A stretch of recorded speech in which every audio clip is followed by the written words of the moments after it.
I say no more hate. I say no more sitting on the sidelines.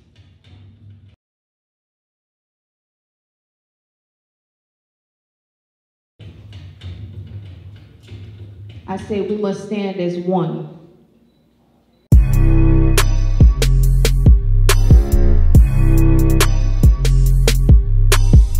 Hey, this is Josh Jones with the Athens Banner Herald. I'm here at Cine for a new segment I'll be doing hopefully every week called The Interview, where we sit down with a mover and shaker in Athens and see what they're up to.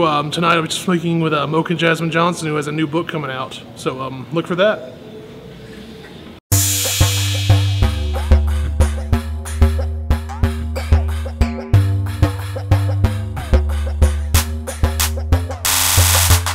Okay, hey everybody, I'm Josh Jones with the Athens Banner Herald. I'm here with Mokah Jasmine Johnson. If you don't know her, you probably living under a rock in Athens, but she started, along with her husband, the Athens Anti-Discrimination Movement and the MLD Parade in Athens. And yeah, and today we're here at her book release at Athens Cine, the art house theater in town. And can you just tell us a little bit about your book? You kind of call it as kind of like a survival guide or like a guide to like your life and activism. Can you kind of take us back to where you got into activism and starting that, and then like just a little bit of starting the book? Yeah, well basically this book I've actually been working on it for a while, since 2009 when I graduated and I got my master's, and you know, throughout the process I stopped, it became difficult, but when I jumped into activism in 2016, it was like, okay, I could finish this chapter, you know, because there was so much that happened within that year, you know, and it completely changed my life. Because before that, you know, before that, my husband and I were hip-hop music marketing heads. We're our own entrepreneur. We do Athens Hip Hop Awards, so we always use hip hop as a tool to try to, like, you know, uplift the community based on the shows that we do, how we do our shows. So that was our form of activism. Even like with the Athens Hip Hop Awards, placing the spotlight on the African Americans that are doing things. But when I jumped into activism and, you know, protesting, it changed a lot of things for me. So it started about 2016 when I got into activism, like full-fledged. I find myself standing on the steps of the arch at the University of Georgia, preparing to protest bars that use spur of the moment dress codes and other tactics of discrimination against African Americans and other minorities. This experience was my official introduction to activism as we marched in downtown Athens chanting, "Hey, hey, ho, ho, these racist bar, they got to go." How many of y'all remember that? And how many in the room? How many of y'all was marching with me down the street? Put up your hand, let me see, let me see, let me see.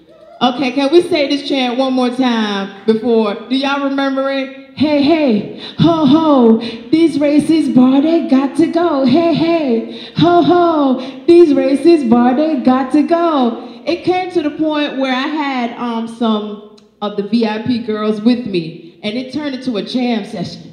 And it was beating on the side of containers. It was just a beautiful, beautiful day. All right? But that was my first time, and I was like, okay, well, I've done my job, you know, I'm gonna go back to regular life. But it didn't work out that way. I am pro-Black. What does it mean to be pro-Black? Being pro-Black means I love the skin I'm in. I love this melanin. I love my nappy hair. I love my full lips and my high cheekbones. What does it mean to be pro-Black? Being pro-Black means I would lift my Black people. I would not mistreat or compete. I would empower my race. I would seek equal opportunity, and I would exercise my rights and not take flight. What does it mean to be pro-Black? Being pro-Black means you inspire others. You uplift your brothers. You uplift your sisters. And show much respect to all the Black mamas. Being pro-Black doesn't mean I think my race is superior. It simply means I love the way God made me. And I want to let you in on a little secret. I'm going to read this part.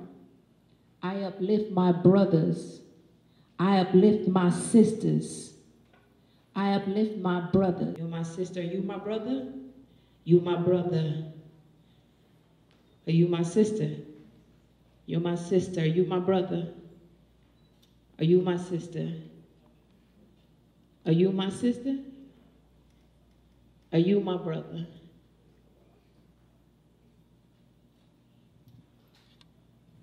Are you my brother? So do you understand what sister and brother mean? My brothers and sisters is based on like hearts and like minds. It's not about this. All these people in this room have supported me and showed me love. And it wasn't about this.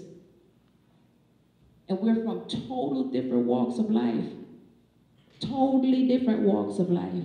Sometimes Em over here, she's like, I'm a Jew, you know, and I'm Jamaican, you know, and we're from two totally different walks of life. But if you show each other love, you treat each other with respect, and you take action when you see injustices and inequality occurring, it doesn't matter about the color.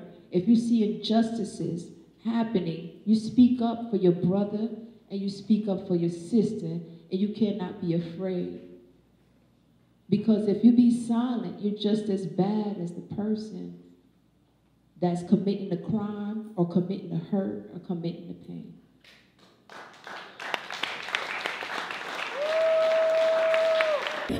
Can you talk a little bit about your transition from kind of becoming an activist to becoming like a major organizer in Athens?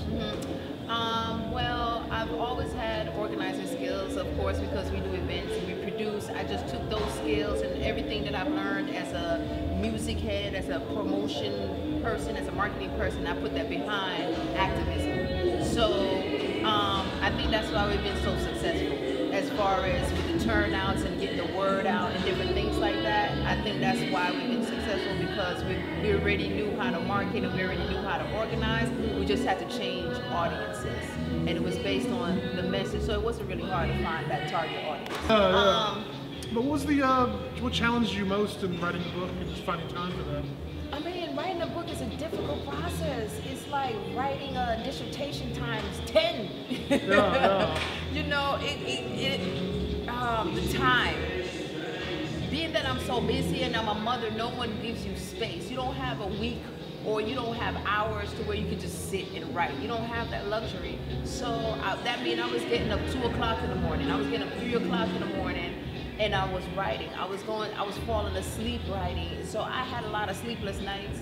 You know, I've had a lot of migraines trying to finish that process, but it was taking time out of just grabbing onto time and opening, you know, just wherever I could find time. But a lot of times it was 2, 3, 4 o'clock in the morning. What was your motivation in that? Like, what was, you talk about it as kind of being like a guidebook for activism, and like, what, like Charlene Hunter-Galt talked about picking up the baton last week during the Hunter Holmes lecture, and that's kind of, remind me of the bottom slogan of your book?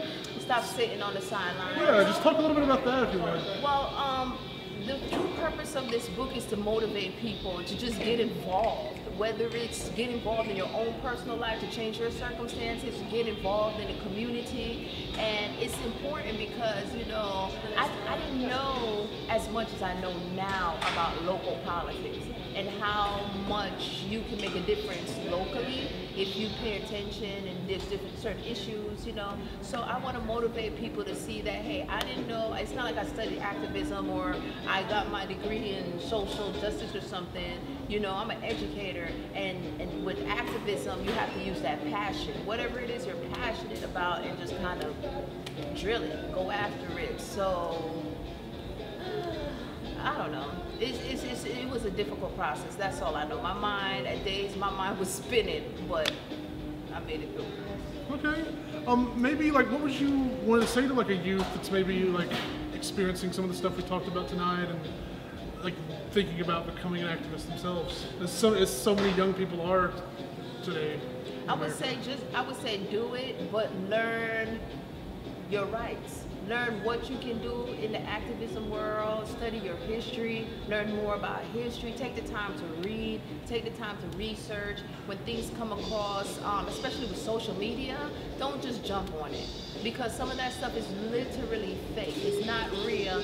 We have gotten things in our inbox and it's like, dude, you know, these people are hurting this young black girl, and it's not real. So you have to do your research. You have to make sure that it's real, and then you have to also study whatever part of activism you want to get involved with, so you can understand what is your limits, and just fully knowing your right as an activist, because things are changing. And it depends on how passionate you are. Let's say you go to Capitol Hill, you want to know what your rights are, when you're going to cross that line to where, oh, you can be arrested now, you know what I mean? And even though it's your right to be vocal, you still can be arrested. So just learn your rights and take your time, do your research, but definitely get involved. Okay, great. And just last question, just tell people where they can get the book and like what's next for you. Kind of the Hip Hop Awards are coming up? Oh yes, the Hip Hop Awards is coming up March 25th. So that's the next big event for me.